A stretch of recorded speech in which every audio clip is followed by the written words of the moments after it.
முன்கூட்டியே கர்த்தர் அவர்களுக்காக கரி நெருப்பு போட்டு மீன் வச்சு அப்பத்தை வச்சு ஆயத்தமாக இருக்கு.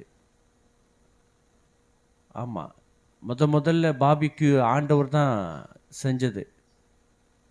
ஆண்டவர் பாருங்க, அவங்களுக்கு சுட சுட சுட சுட மீன் வறுவல் அப்பம் காத்துட்டு இருக்குங்க. இன்னைக்கு தான் விதவிதமான ஃபுட்டு வந்துருச்சு. அன்றைக்கே இப்போல்லாம் வந்து ஒரு ஹோட்டலில் பிபிக்யூ, அந்த ஹோட்டலில் என்ன பண்ணுறாங்களாம், அப்படியே சுட சுட நெருப்பில் சுட்ட பதார்த்தங்கள், கறி மீன் எதுவாக இருந்தாலும்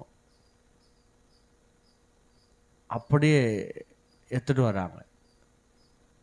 ஏற்கனவே கர்த்தர் சீஷர்களுக்கு கொடுத்துட்டார் பாபிக்யூ. ஆண்டவர் ஆயத்தம் பண்ணி வச்சிருக்கிறாருங்க, ஆயத்தம் பண்ணி வச்சிருக்கிறாரு.